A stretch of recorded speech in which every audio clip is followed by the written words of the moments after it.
What is going on, guys? This is Vapes Gaming coming at you with some more Black Ops 3, and I'm throwing this game in just because in this video I'll be talking a lot about Treyarch and their upcoming game, supposedly Black Ops 4. There was a small leak with GameStop and their online stores, and they published merchandise with Black Ops 4. So we can only assume that that is going to be this year's title, unless they hold it off for another 3 years, but let's hope not. In this video, I'll be talking about Treyarch and why they are one of the best producers, developers, whatever the hell they are, in the Call of Duty series. What, my KD is a 2.3, win-loss is 2.2? Oh man, I'm gonna fuck this up. I haven't played this game since like October. Oh man, this is gonna be great. Okay. Game just, oh man, the sensitivity is too much. Holy crap. This was only, oh my god, that's only 5? Okay, and now 4 feels too slow. I guess we're gonna be going a little bit quicker today. Alright, now I wanted to talk about Treyarch and why they are one of the best producers, publishers, whatever the hell they are for Call of Duty, right? Now, let's start with map design. Overall, in Treyarch games, the maps are actually pretty decent. There's usually, oh wow, there's usually a couple decent camping spots and whatnot for those that like to camp. But even in a map that's segmented in 3 different rush routes, the maps all seem to play pretty much the same. If you're a good rusher, you will have good games. If you are a camper, sometimes you will have good games, sometimes bad. But overall, the flow of the game is just, it's so much better than some of the other Call of Duties that we've been seeing. Oh, bro, come on, that was mine. Throughout Black Ops 1, 2, and 3, what the hell was that? But throughout Black Ops 1, Black Ops 2, and Black Ops 3, there's only been really 1 or 2 maps that I did not like. And a couple of them were just DLC maps. I mean, they don't really count in the overall scheme of things. I mean, now, come on, a lot of the DLC maps they release are pretty good, but there are definitely some bad ones. But you really can't go off and highlight those because they weren't a part of the original game, and some people don't buy the DLC, so those aren't fair to go off and be judged as a whole pertaining to the actual game. But the maps are good. Ooh, double headshot. Maps are all good, they tend to play well, and it's just one of the better aspects from the Black Ops series. Even the guns, there might be a couple overpowered ones like the MSMC from Black Ops 2. Oh, there we go. Like the MSMC from Black Ops 2, or the M8 from Black Ops 2, M8 in this game. It's really a give and take, but there's weapon preference in this game that's like unlike any other of the COD games that have been out for like the past 5 years. You see people using a variety of different weapons in this game, and that's just something you don't see on Call of Duty much anymore, especially with something like World War II. I mean, if you see someone using anything else than the FG, the PPSH, the BAR, then you're pretty lucky at that point. Those are the best 3 guns in the game. I don't expect those to change much. Oh. I am 6-5. I'm positive. That's better than I thought. I haven't played this game in months. And Treyarch even tries to add newer things into their games. You look at Black Ops 1, you have the currency system. So instead of level unlocks with your guns and whatnot, it's all currency based. So after your match, you get some type of currency. Use that to invest in different weapons, camos, attachments, all that type of jazz. And there were even specialty game modes to go off and earn even more. They invented new things for the game that made it interesting. Then you go to Black Ops 2. Black Ops 2 was undoubtedly one of the better Call of Duties. And that was for another variety of purposes. I'm not going to go over all those in this video because I don't have time. I don't want this to be an hour-long video. But if you are a fan of the Call of Duty series, odds are you enjoyed Black Ops 2. Then you move into Black Ops 3. Then you get into the thruster jumping and backpacks and jump boosters, all that type of jazz. And they switched it up for this game, so instead of just constantly jumping around... Hold on. Where are you? There you are. So instead of just constantly jumping... Uh-oh. There we go. Yeah, that's right. I've pre-fired. So instead of just constantly jumping around, you now have a little... You can only go so far. Oh, wow. Yeah, we're cutting that out of the video.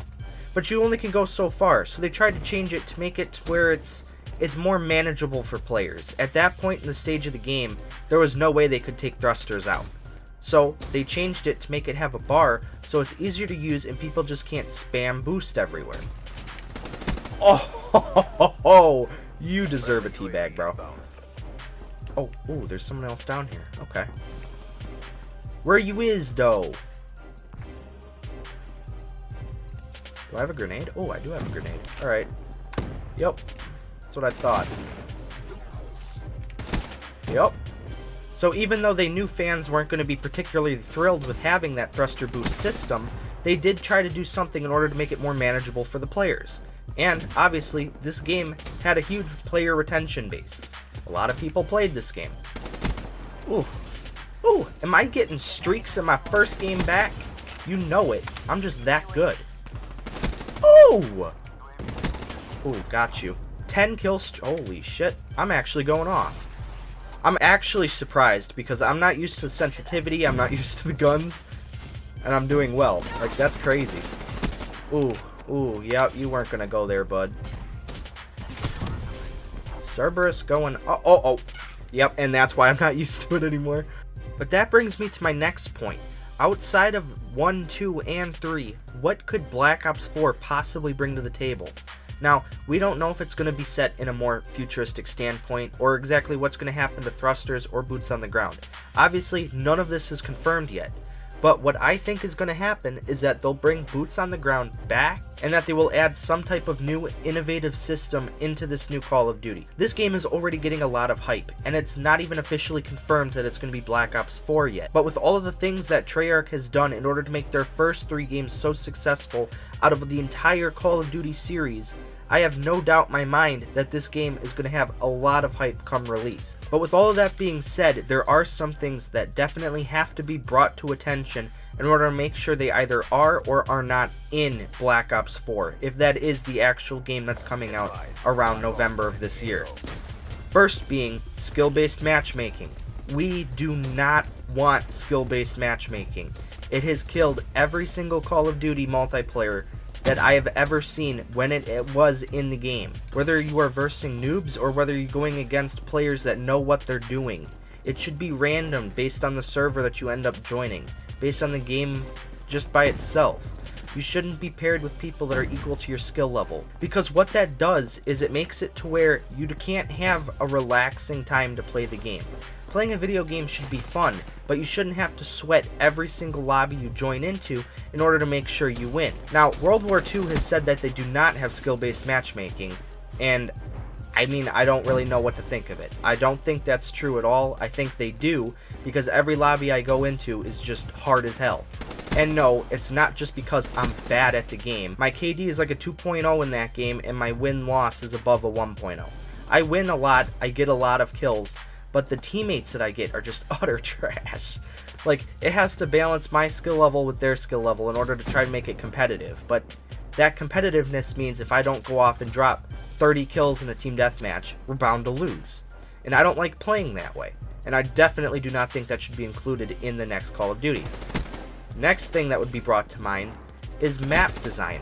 Every single Call of Duty focuses on 3 rush patterns throughout any map. I think Treyarch could do something to help mix this up. They can have normal 3 rush maps, but maybe include 1 4 rush map, and make it to where these game modes are included in game modes like Ground War, where the lobbies are so much bigger, and keep them out of the games where it's only like a 6v6 for a standard team deathmatch. I think that would make the game a lot more fun. It includes some type of new aspect into the game, and it gives Ground Wars players a lot more options of where they're trying to rush from. Third thing I'd like to bring up is guns. Now, they've been alright with guns. There's really nothing I can complain about. Their guns have always been relatively balanced. I mean, relatively balanced. I can't complain, but I also can't hold too much optimism when it comes to guns, because a lot of the time the guns are just a reskin, and the damage output, recoil, all that stuff is slightly modified to make it seem different. So as I was saying, with the guns, there's not a whole lot you can do. Either it's going to be a full auto, either it's going to be a semi-auto, recoil differences, blah blah blah, all that boring statistic stuff right there, in order to get new guns into the game. But what they have to stop doing is reskinning guns that we've used in like 5 different games already. It's not worth it. It makes it boring. They look so identical to other games, and they shoot identical to other games, and it makes it to where you feel like you've used the gun 1,000 times, even if it might be your first game on, and it's sad at that point. You spend 3 years into a game and you can't get a couple new guns. But that's another reason that I liked what they've been doing with DLC, especially in things like Black Ops 3. They've been adding a lot of new guns. Now some of those are again reskins from other games, but you also get really cool different melee weapons with their own animations that you can use when you play. I think they are going to continue that process in Black Ops 4. Now, that also draws me into my next point. For the DLC, I think it's going to be standard. You'll get the 4 maps and then the zombies. Ooh, good kill. And personally, I'm okay with that. I kind of felt left out with World War II's first one because one of the maps they added was a repeat that we've already played, just a reskin map. And then you went off and you only had 3 maps added because one of those maps was War Mode. And I do not play War Mode. So that is something that I do not see changing, continuing on with the Black Ops series. I think that they'll keep the DLC kind of the same way that they have been. I don't see any problems with that moving forward. Now, what about the supply drop system? This one is a little sketchy, and that's not on Treyarch, that's more on Activision. Activision is greedy. They will do whatever they want for money. So, do I think there are going to be supply drops in Black Ops 4? Yes, I do. But hopefully Treyarch can convince them to do something a little bit different to make it seem like you're not going off and paying for every new thing they put in the game, but rather can do it something like what they did for World War II, and you can earn it through doing challenges during the local multiplayer play. That system has so far worked out really well, because no matter what, even if a new gun comes out, you can pay for supply drops and try to get it right away, or you can go off and you can play the 50-something multiplayer matches in order to unlock it right away. That way, every single person has a chance. Okay. That way, every single player can go off and have the same chance to use the new weapons, figure it out, and see if they're any good, if they enjoy using them, play however they want to play. I think the last point I want to bring up here is if Treyarch can save the Call of Duty series. It's without a doubt that we all know Call of Duty has taken a decline for the last 5 or so years. And yes, that includes the game I'm playing right now, Black Ops 3. Changes were made that were not liked by the community. Developers didn't seem to listen. Now, yes, Treyarch might be known for making some stellar Call of Duties, but is that enough to bring the player base back? And yes, I actually think it is. The amount of hype that this game is going to get, even already has, even though it's not officially named. We don't even know if this is going to be the game that comes out in November. But yes, I think it will be enough. The hype will be there. Boots on the ground will be back. People are going to be hyped because it's a Treyarch game. People are going to be hyped because it is in the Black Ops series. This game will go over and make players want to play Call of Duty again, which is good because I don't want the series to die out. I don't want them to continue losing players and fans.